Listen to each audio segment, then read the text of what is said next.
El hecho de este caso ocurrió el 16 de julio del 2011 en el módulo 5, que es un anexo del Complejo Federal de Jóvenes Adultos, que en ese momento estaba ubicado dentro del Complejo Penitenciario Federal 2 de Marcos Paz, más concretamente en el pabellón 8.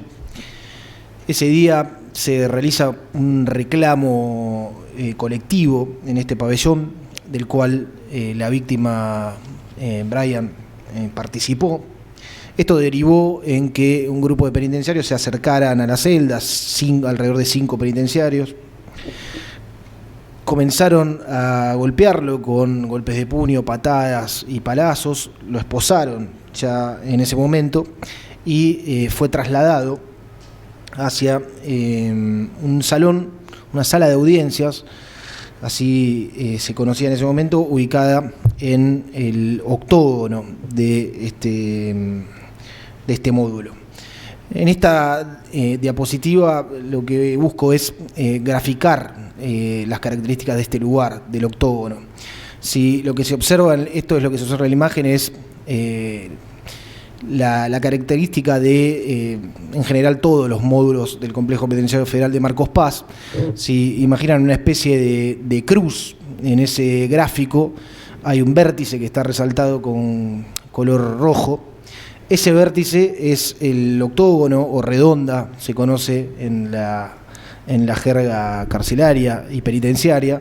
Si para el caso anterior hablábamos de la Leonera como un lugar que siempre está bajo dominio absoluto de los penitenciarios, el octógono es mucho más emblemático en ese sentido, es el centro de poder de los penitenciarios en cualquier unidad, debido a que es un espacio en el cual siempre hay agentes penitenciarios y solo accidentalmente, transitoriamente, hay detenidos circulando allí. De hecho, en este anexo, al momento de los hechos que dan lugar a esta investigación, había también un puesto de la sección requisa ubicada en ese sitio concretamente. Una vez que fue llevado a esta sala de audiencias ubicada en ese lugar, Brian fue sometido a una verdadera sesión de tortura, en sentido jurídico, pero en el sentido más estricto y literal del término posible. Más concretamente, fue sometido primero a una golpiza en todo el cuerpo, pero con mayor intensidad en el rostro y en sus 2 miembros inferiores, en las piernas en general y también en los pies, en la planta de los pies. Luego fue puesto boca abajo, ya había llegado a ese lugar esposado con las manos hacia atrás, esposado en las muñecas, pero fue puesto en el suelo, boca abajo, se le colocaron esposas, ya tenía en las muñecas, esposas también en los tobillos, una segunda esposa y unas terceras esposas que comunicaban la esposa de las muñecas con la de los tobillos. Esto es decir, con boca abajo, con las piernas flexionadas hacia arriba, de manera tal que queden expuestas las plantas de los pies. Esto es el método de tortura conocido en la jerga carcelaria nacional vernácula como el chanchito. En esta imagen, obviamente, no se trata de la misma técnica. Esta es una imagen que existe en instrumentos de Amnesty International. Esto es otra práctica, pero de alguna manera la postura del cuerpo que determina esa forma de sujeción es parecida por la forma en la que son sujetados los miembros superiores y los miembros inferiores. Acá no sé si se llega a ver, pero hay una soga que comunica la sujeción de las manos con la sujeción de las piernas, de manera tal de lograr una indefensión absoluta de la persona y una exhibición también hacia arriba de la planta de los pies. Una vez que estaba ya sujetado con esa postura forzada, fue que los penitenciarios le quitan el calzado a la víctima y lo someten también a esta práctica que hemos mencionado para el caso anterior, pata a pata, falanja, bastinado, como es conocido en la documentación de la tortura a nivel internacional. A su vez le quemaron los pies con cigarrillos encendidos.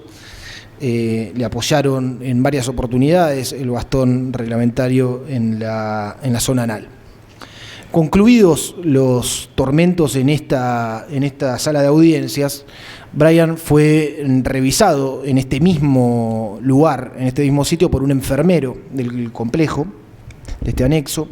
El enfermero dijo en el juicio que advirtió la gravedad de la situación al momento en que la vio, particularmente por el estado en el que estaban los pies de la persona, y es por eso que solicitó que de forma urgente sea revisada por un médico. Esto derivó en que a la víctima la llevaran los propios torturadores, la llevaran arrastrándolo desde este vértice que era el octógono. Allí se puede ver un pasillo que se comprobó que era de aproximadamente 200 metros.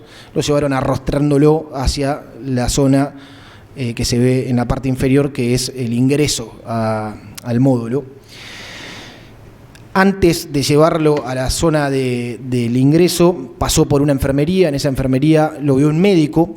El médico también dijo en el juicio que advirtió instantáneamente la gravedad de la situación. Él agregó que también le preocupaba las heridas que la víctima presentaba en el tórax, pero por el estado en el que vio los pies de la víctima es que sugirió a los penitenciarios que sea derivado de forma urgente a un hospital extramuros para realizarle radiografías y para ser revisado por un traumatólogo. Concretamente, este médico dijo en el juicio oral que el estado en el que observó los pies lo graficó de la siguiente manera: estaban hinchados, calientes, inflamados, deformados y con hematomas. Junto con este primer médico que vio a Bryan en el módulo, llegó el otrora imputado y condenado, el jefe de día de la unidad. El jefe de día es, digamos, en lo que tiene que ver con la formalidad de la burocracia penitenciaria, es el reemplazante natural del director cuando el director no está presente en la unidad. Este jefe de día llegó al mismo momento que el médico y, ignorando la sugerencia médica de que sea Bryan derivado de un hospital extramuros, ordenó que por lo contrario sea trasladado a otra unidad también ubicada en Marcos Paz, la unidad 24 del Complejo Federal de Jóvenes Adultos.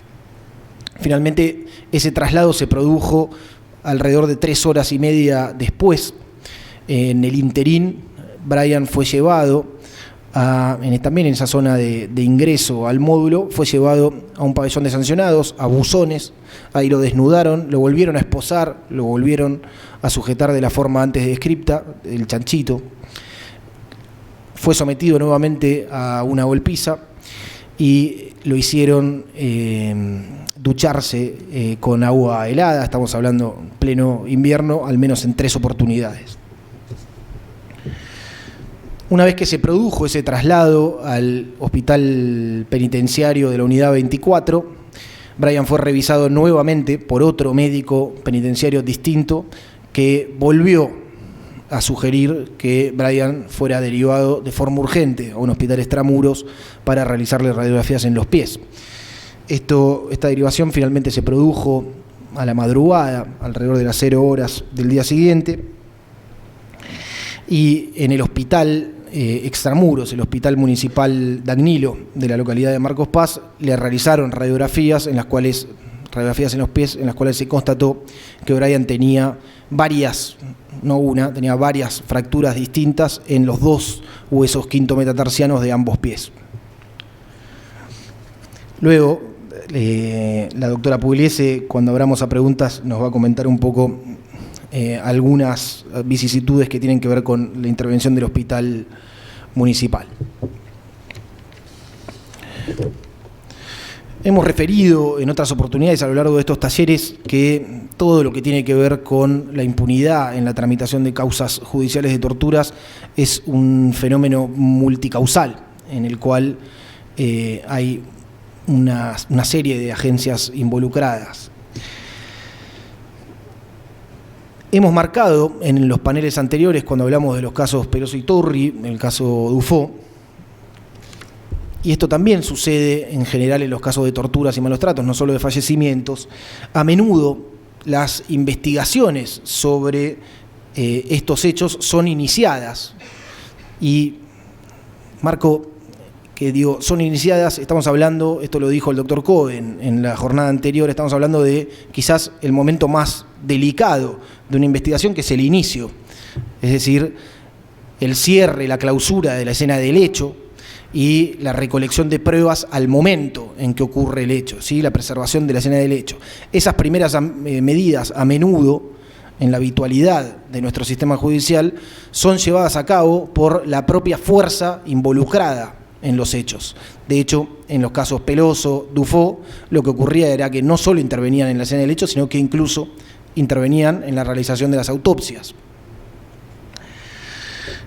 En efecto, la causa, el caso que aquí estamos comentando, fue iniciado por una comunicación realizada a la Justicia Federal de Morón en el marco del sumario prevencional labrado por la propia agencia penitenciaria.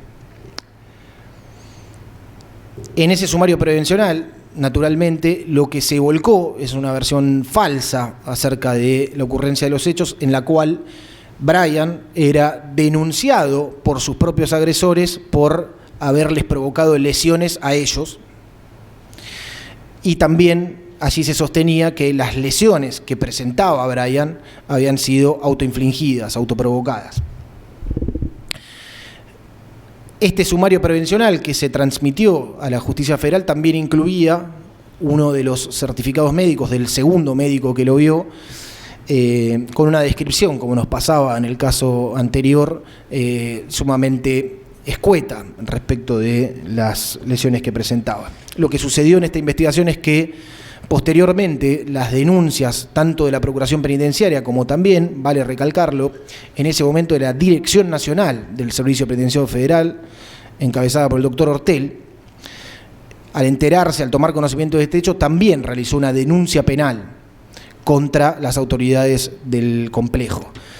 La formulación de esas dos denuncias en el marco de la misma investigación produjo naturalmente una inversión del objeto procesal que había sido iniciado por daños de Brian contra el establecimiento y lesiones contra los penitenciarios, dirigido ahora a investigar las presuntas torturas que había sufrido. Resumidamente, en lo que tiene que ver con los informes médicos con los que se contó en la investigación, tenemos dos médicos de la agencia penitenciaria el día del hecho. Ambos, como decía antes, advierten la gravedad de la situación, sugieren la derivación extramuros. Ninguno, por supuesto, denuncia el hecho. Los dos, lo recalcaron en el juicio y quedó comprobado por el resto de la prueba, los dos examinaron a Brian en presencia de sus propios torturadores. La guardia médica del hospital municipal, después le voy a pedir a la doctora Pugliese que profundice al respecto, tampoco denunció el hecho, a pesar de constatar, digamos, de ver una persona, después vamos a ver las fotos, digamos, visiblemente lesionada y fracturada en sus dos pies, tampoco realizaron ningún tipo de denuncias, además de otras falencias. Luego, el 22 de julio, el doctor Tarica ahora se los va a comentar en más detalle, pero me limito a decir que la intervención del médico de la Procuración generó, como en el caso anterior, una descripción mucho más detallada y exhaustiva de las lesiones que luego se aportó a la causa judicial. Y en lo que tiene que ver con la intervención del cuerpo médico forense, primero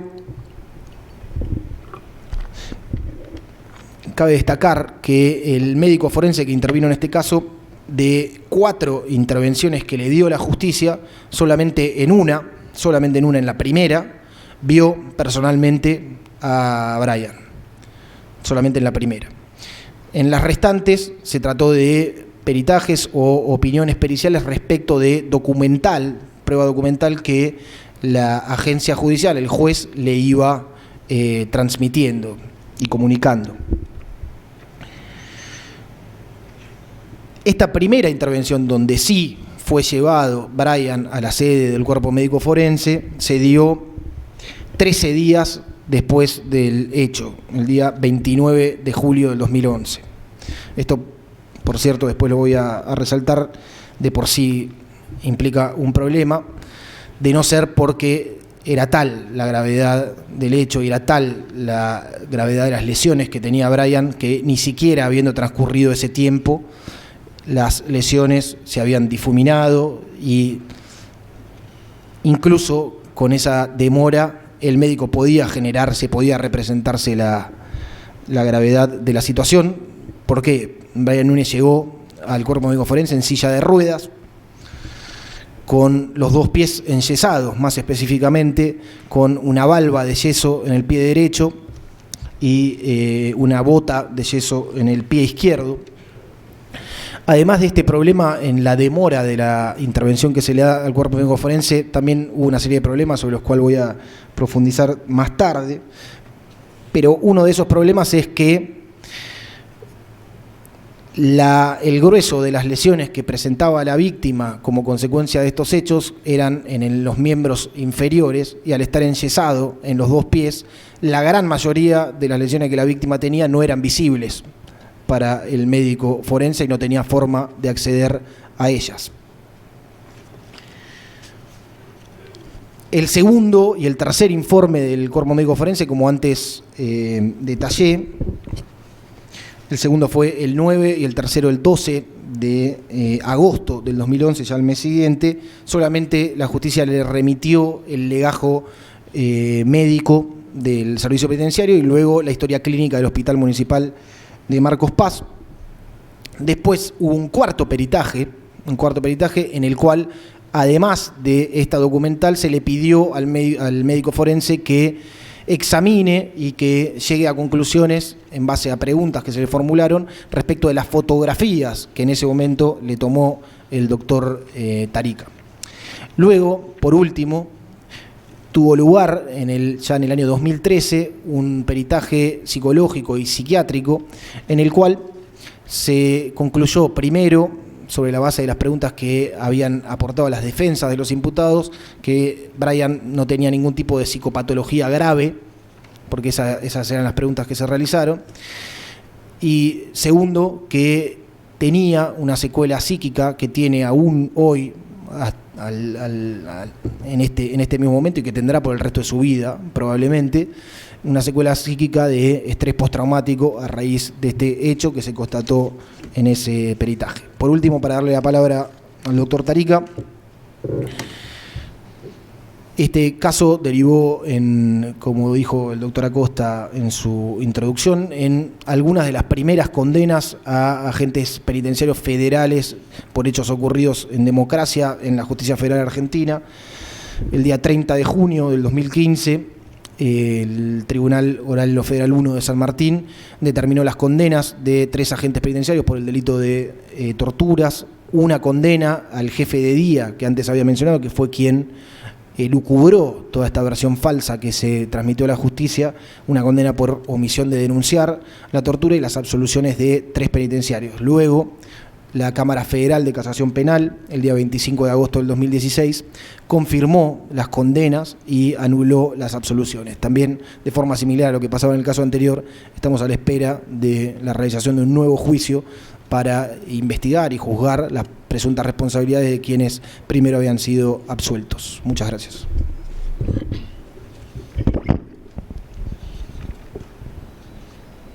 Bueno, yo soy Alberto Tarica, también médico de la Procuración Penitenciaria, y nada, vamos a repasar un poco cómo fue el caso que vi. Bueno, en ese momento el interno tenía 20 años, y yo lo vi en la unidad 24, ¿sí? Como contó Sebastián, que había sido trasladado, ¿sí? La siguiente. Bueno, como se dijo, el interno se presentaba traído en silla de ruedas, concretamente, y lo vi yo en la enfermería sin la presencia de servicio penitenciario en ese momento, ¿no? Un dato central, fundamental, ¿no? Se mostraba muy dolorido y presentaba un discurso coherente y compatible con la producción de las lesiones, ¿sí? Digo esto de que fue fundamental porque lo pude revisar bien y pude sacar una cantidad de fotos que realmente fueron fundamentales. Y eso fue posible seguramente porque no estaba el servicio ahí vigilando lo que pasaba ahí, ¿no? Bueno, como ya saben, este es el formulario F6 del protocolo de Estambul que nosotros utilizamos siempre. Es una guía fundamental para nosotros, que la fuimos perfeccionando en el tiempo, fuimos entendiendo mejor cómo llenarla y cómo recabar información para que sea útil. Hoy en día ya no la escribimos a mano, la hemos perfeccionado y realmente es muy útil, ¿no? Acá, bueno, se hace una descripción detallada de los datos que dijimos antes: localización, tamaño, topografía, formas posibles de producción y demás, ¿no? Este es el F6 que se hizo en su momento, la siguiente, y la segunda parte del F6. ¿Sí? Con tiempo de producción, decía 5 o 6 días. Bueno, está completo y es realmente de mucha utilidad para nosotros en el trabajo cotidiano. Continuamos. Bueno, los gráficos que también nos dan un panorama general, bien detallado de las lesiones en general. La siguiente, lo mismo. ¿Sí? Lesiones en el pie, bien detalladas y demás. Vamos a las fotos un poquito ahora que vimos. Bueno, nada, acá rápidamente hablamos de las lesiones. Presentaba hemorragias subconjuntivales, bilaterales, tenía equimosis, tanto en la zona parietal como en la zona de los párpados y demás. Seguimos. Esta es la misma, la siguiente. Una más, ahí va. Bueno, también lesiones tenía en la mucosa yugal, como parte también de la descripción que hacemos siempre de cefalocaudal. La siguiente. Bueno, acá tenemos lesiones escoriativas, que dan cuenta de, como dijimos antes, la presencia de las esposas. Esto es lo mismo, seguimos un poquito más, esto está bien. Y bueno, después las lesiones más importantes que se dieron sobre todo en los miembros inferiores. Tenía lesiones equimóticas, que es lo que cotidianamente llaman hematomas, pero en realidad son equimosis, en ambos miembros inferiores, con mucha hinchazón, con lesiones escoriativas, o sea, con ruptura de la piel. Seguimos la siguiente. Acá lo mismo, un poco más. Acá vemos. Todo esto fue posible sacarla también, las fotos, teniendo en cuenta que el ámbito de la entrevista fue un ámbito donde no estaba la presión fuerte del servicio penitenciario, que muchas veces se da y que nos obliga a sacar fotos como podemos, como escondiéndonos. Bueno, no fue el caso, por suerte, en esta ocasión. La siguiente. Bueno, acá vemos también en la pierna derecha lesiones superficiales que hablan de ampollas que hubieron en algún momento, porque al interno se lo enyesó, después se la sacó. Bueno, una serie de cuestiones que ocurrieron y que muestran, en este caso, las flictenas, que son las ampollas sin la piel superficial, ¿no? Un poquito más. Bueno, y acá también vemos las lesiones en la planta del pie, ¿sí? Que eran realmente importantes. Una zona de hiperkeratosis con un hematoma alrededor. Sigamos. Y lo mismo acá también, que vemos una lesión bien marcada en la planta del pie. Siguiente. Más lesiones superficiales también, y también lesiones escoriativas que hablan también de lo que dijimos antes, la presencia de las esposas en los miembros inferiores, ¿sí? Esto es lo mismo, más hematomas, más equimosis, lo mismo, un poquito más, vamos viendo lesiones que son bien gráficas, ¿no? Y bueno, la otra lesión que había sido muy importante y que en ese momento yo había podido también fotografiar y que fue fundamental en el proceso, tuvo que ver con la radiografía que mostraba las fracturas de ambos quintos metatarsianos, de ambos pies. Eran fracturas múltiples y que realmente eran muy gráficas, muy imponentes, y que hablaban de un mecanismo de una fuerza que no es habitual, ¿sí? Más teniendo en cuenta esto de el cuestionamiento permanente sobre la autoprovocación de las lesiones. Bueno, esto daba cuenta de que la violencia utilizada no era factible que hubiese sido aplicada por él mismo, ¿no? Un poquito más.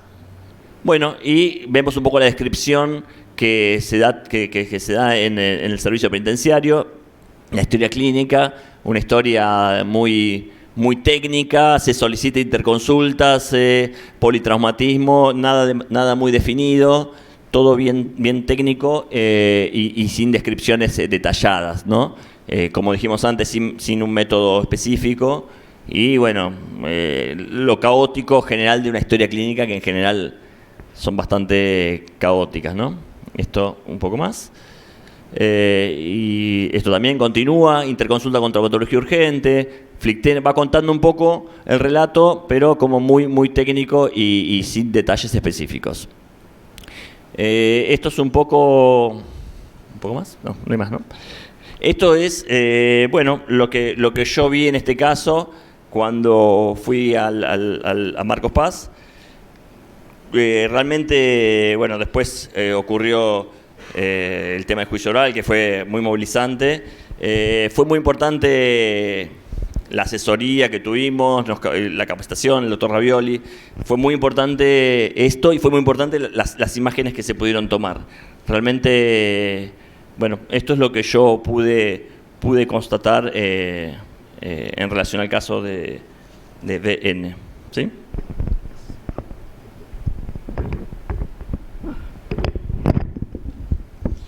Bien, como antes refería, antes de los comentaristas y de abrir a preguntas, vamos a dejar algunos elementos justamente para el debate.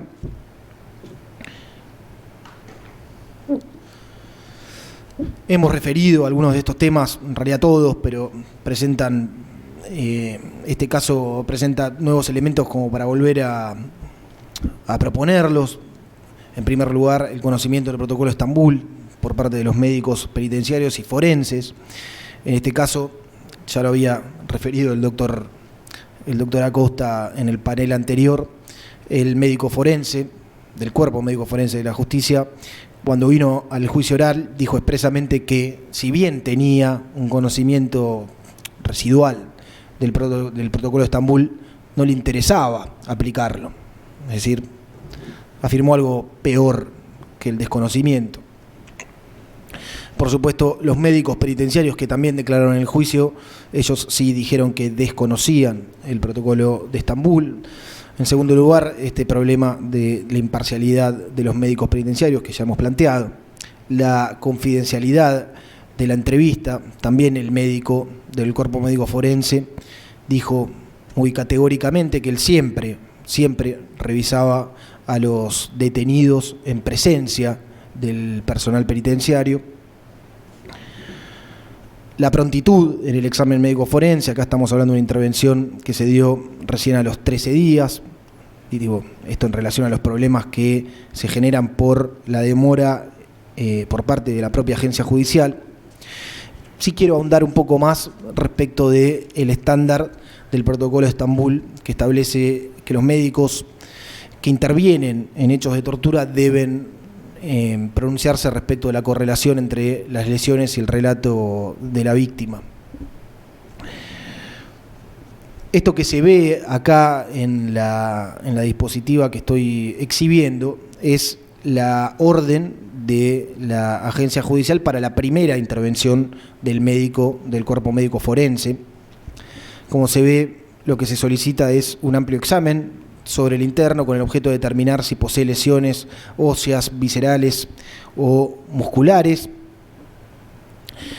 indicar posible medio y tiempo de producción de dichas lesiones o, por el contrario, si pudieron tener origen en una autoagresión, conforme informes médicos y actuaciones que se remiten al respecto. Como refería antes, esta es una causa iniciada por una denuncia del servicio penitenciario. La hipótesis que se denunciaba en esa comunicación era una hipótesis de autoagresiones. La denuncia de la Procuración Penitenciaria fue realizada el día 28 de julio del año 2011. Esta orden que acá ustedes están observando es del día... ¿Perdón? No sé. Perdón.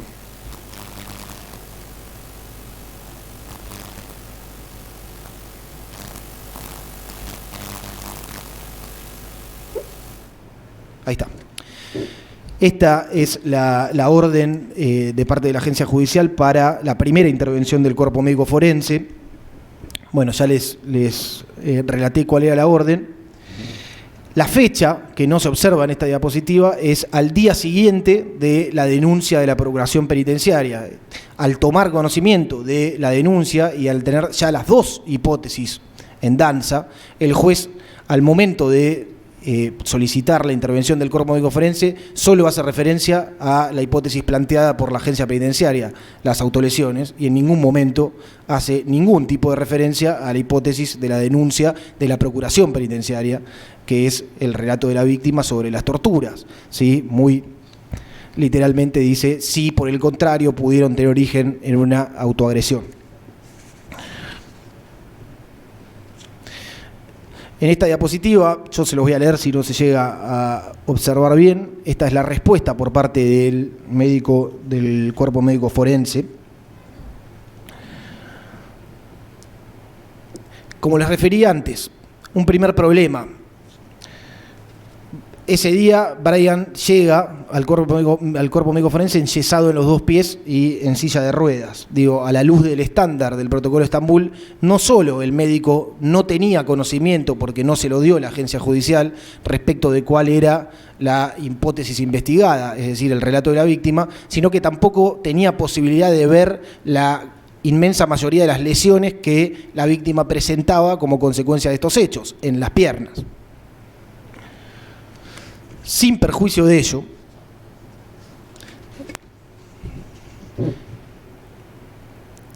el médico forense consigna que la víctima, lo dice textualmente, lo leo, refiere que el 16 de julio del 2011, siendo aproximadamente las 17:50, aproximadamente recibió traumatismos en la cabeza y los miembros inferiores.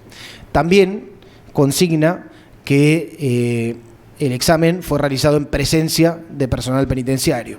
Ahí, entonces, los interrogantes que dejo es qué tipo de libertad puede haber tenido la víctima para referir lo que le había pasado cuando el médico forense lo estaba examinando en presencia de la propia agencia que lo había torturado o de integrantes de esa fuerza. Y a la inversa, si la víctima le dijo la verdad al médico forense respecto de cómo había recibido traumatismos o quién se los había propinado, entonces, ¿cómo acaso puede justificarse la presencia del personal penitenciario durante la realización de ese examen?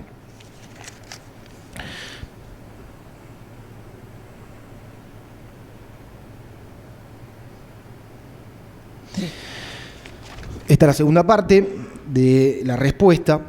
Luego, después, como les refería antes, en la segunda y en la tercera intervención del cuerpo médico forense, solamente el juez remitió documental del servicio penitenciario y documental del Hospital Municipal de Marcos Paz.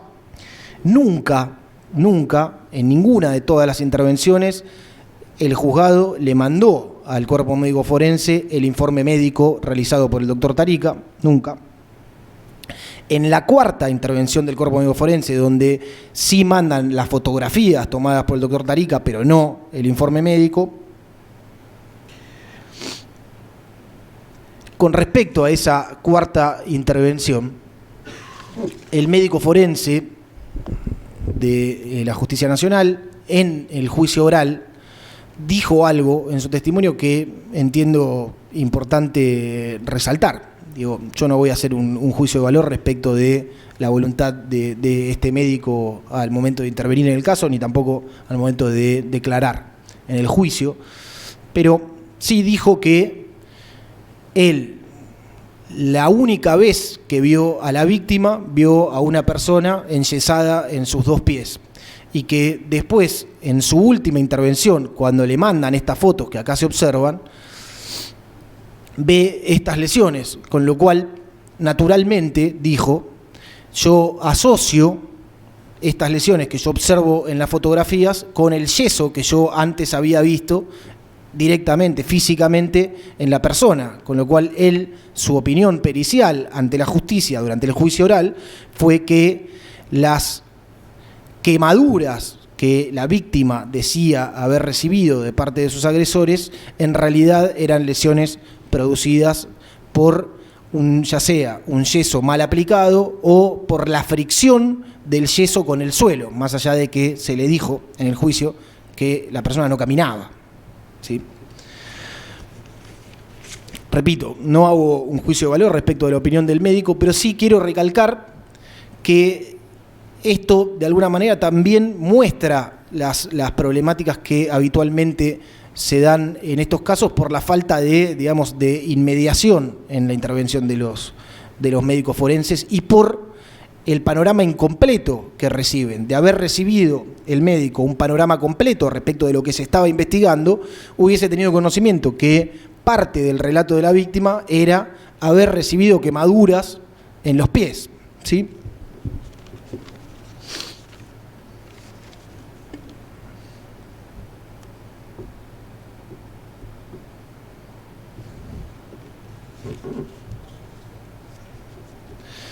Otro problema que venimos a traer a colación, lo hemos referido en jornadas anteriores, tiene que ver, y también en el panel anterior, tiene que ver con los problemas en la formulación de las preguntas por parte de la agencia judicial, incluso por las partes en el proceso. Acá también nos tenemos que hacer cargo de nuestros errores. Esto que se observa en la diapositiva es el último de los peritajes, con la observación de las fotografías, y se le preguntó al médico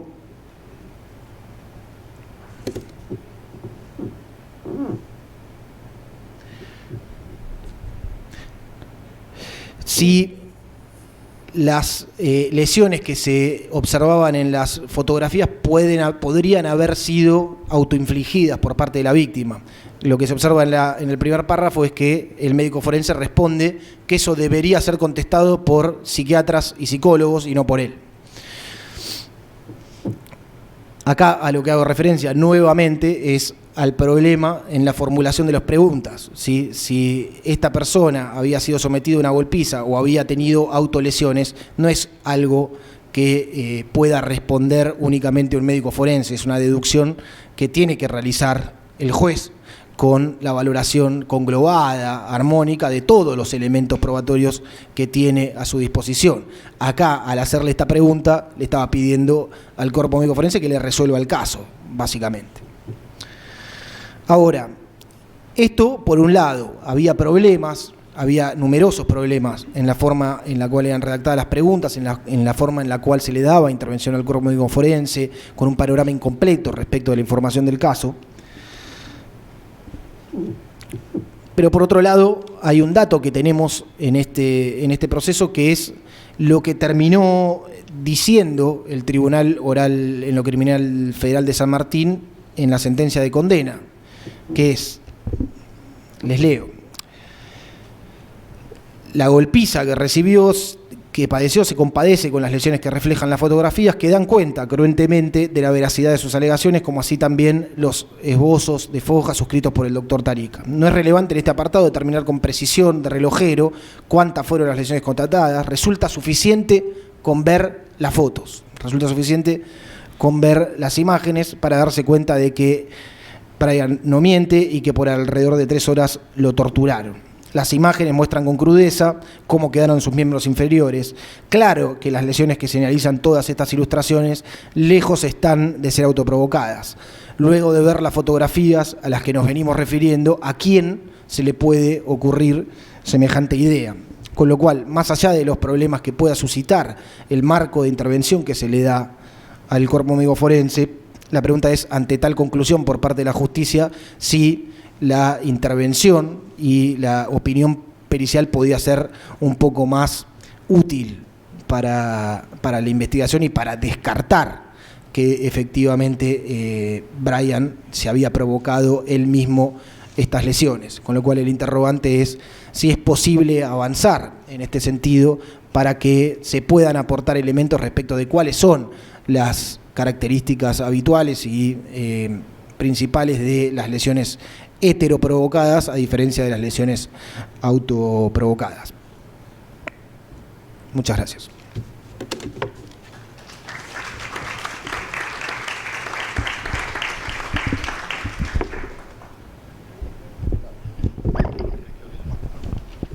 comienzan con... Gracias. Bueno, ¿cómo les va? Buenas tardes.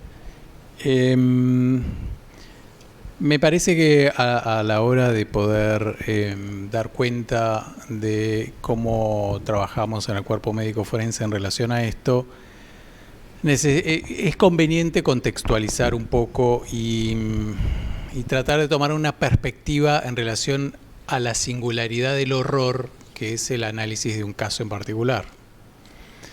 Lo horroroso de este caso, como de los casos que venimos viendo, nos catalizan hacia una conclusión que tiene que ver con lo que después es la sentencia y con un análisis acaso no pormenorizado de cómo es el procedimiento en cada uno de estos casos. El cuerpo médico forense y la morgue judicial, ambos pertenecientes a la misma institución, efectivamente somos peritos profesionales, es decir, a partir de ser médicos nos hemos profesionalizado en hacer el informe y el peritaje judicial. Este informe pericial, este peritaje, tiene un procedimiento que está dado por el Código de Procedimientos y tiene un procedimiento que también está dado por lo que el juez o el fiscal nos solicita.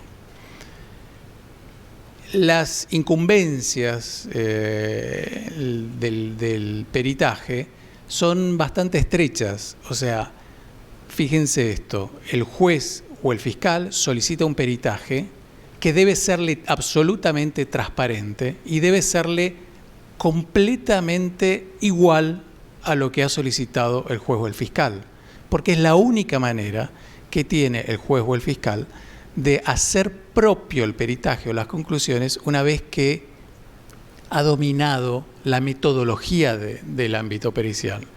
Porque si no, el ámbito pericial, y esto es de muy larga data y ha sido muy discutido, el ámbito pericial se constituye como un órgano extrajudicial donde se produce una declaración, por ejemplo, del imputado o del damnificado por fuera de los reaseguros que asegura el Código de Procedimientos, ¿sí? Que es la presencia del abogado, o sea, los letrados lo sabrán mejor que nosotros.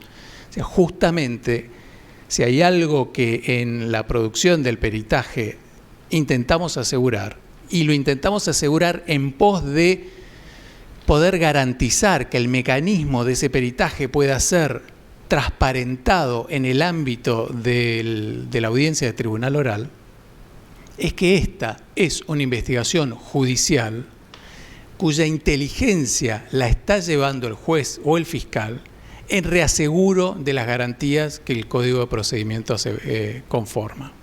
Y todo eso tan no invisible debe ser que el perito deberá estar todo el tiempo pensando cómo va a transparentar su accionar en la audiencia oral. Fíjense que si esto no fuera así, y esto ya ha sido largamente discutido, sería como un órgano parajudicial donde se producen verdades que no han sido garantizadas por la defensa, que no cumplen con un procedimiento. Es parte de la, vamos a decirlo, de la confianza que el cuerpo médico forense debe otorgar a los magistrados y a los fiscales, el que ellos tengan la plena seguridad que lo que sucede en el cuerpo médico forense es transparente y tiene que ver exactamente con el resorte, el artefacto que ellos idearon en su oficio judicial al cuerpo médico. Es parte de las garantías que nosotros debemos dar. Y algunas veces, en algunas situaciones, el mismo juez está presente en el espacio pericial para garantizarse esto. O si no, el mismo magistrado o el fiscal autorizan que peritos de parte puedan presenciar y participar del peritaje. Sin esta autorización escrita del magistrado o del fiscal, el perito forense no puede autorizar que ningún otro perito participe del hecho pericial. Dicho esto, intento mostrarles desde lo humano y desde lo profesional el margen estrecho que tiene el forense para establecer, para producir el peritaje. Y que este margen estrecho está muy instalado, estandarizado y que nos sujetamos estrictamente. En el hecho en particular, yo lo que pediría en este hecho particular, y ya llevados por lo horroroso del hecho, lo primero que diría es, bueno, que estas jornadas ayuden a visibilizar y a empoderar a cada uno de nosotros en cuanto a la proactividad que tenemos que ver cada vez que inferimos un hecho de tortura. Excelente. Ahora, esto no puede querer decir que nosotros naturalicemos el hecho de que se hayan producido o que se produzcan torturas y de que los agentes judiciales lo tengan como primera opción. Que la primera opción cuando observan un detenido, cuando el magistrado mismo no la tiene como opción de investigación y no la plasma, sea que la persona ha sido torturada en sede penitenciaria, no es algo que sería inmediatamente razonable para el perito. Porque quizás sea una ingenuidad, quizás tendríamos que armar protocolos específicos, quizás debiéramos armar ecuaciones específicas, así como hemos armado en las temáticas de violencia familiar, en las temáticas de abuso sexual infantil, ecuaciones periciales específicas que al perito le digan, cuando usted tiene 1 más 2, ya tiene que aplicar un determinado protocolo. Perfecto. Ahora, el perito, dentro de este empoderamiento que le supone el Tratado de Estambul, del protocolo, el perito tiene la capacidad de tomar el expediente judicial por su cuenta y empezar una investigación sobre tortura. No, no la tiene, no la tiene. ¿Esto quiere decir que el perito tiene que ser el testigo opaco, ciego de hechos de tortura y no hacer nada? No, tampoco. Quiere decir que en ese momento, y en relación a esto que acabamos de decir del trabajo en equipo, en ese momento tendrá que consultar, del mismo modo que si apareciera un perito de parte para participar del peritaje, tendrá que consultar a la autoridad judicial que le ordenó el peritaje para explicarle cuáles son los elementos que le permiten inferir que el alcance de la investigación va más allá. Entonces pongámonos entonces ahora, y sin, ya les digo, la singularidad del caso es horroroso, no podemos transponer lo que pensó un perito hace 8 años en ese momento, pero sí podemos decir que el oficio judicial, si uno dentro de lo que es el trabajo rutinario puede quedar sesgado por una orden judicial, la verdad que sí, nuestra relación con el juez y con el fiscal es de tanta intimidad y si se quiere somos la parte técnica de la investigación judicial y estamos tan concientizados de eso que si el juez nos dice, como le dijo al perito en este caso, le habla de que examine las lesiones, si las tiene o no las tiene, el tiempo de producción, el posible medio, si pueden tener origen en una autoagresión, el sesgo de error de ese perito al que no accedió a un informe médico de la unidad penitenciaria, que no accedió a las radiografías y la persona viene enyesada, el sesgo médico es lamentable, absolutamente lamentable, pero es posible. Fíjense que cuando finalmente el juez o el fiscal preguntan, y ustedes recuerden que el peritaje se ciña a lo preguntado y no podría ir más allá sin previa consulta del juez o del fiscal, en términos de esto de ser el órgano técnico de una investigación que no le pertenece al perito, el doctor Sokol iba a decir, esto es tortura, perito de cuerpo médico forense generalista. Por otro lado, también en esta intimidad que nosotros tenemos con el juez y con el fiscal, presuponemos, quizás debiéramos publicitarlo más, que se conoce como es nuestro procedimiento. Efectivamente, nosotros estamos divididos entre generalistas, psiquiatras, psicólogos, odontólogos y morgue judicial.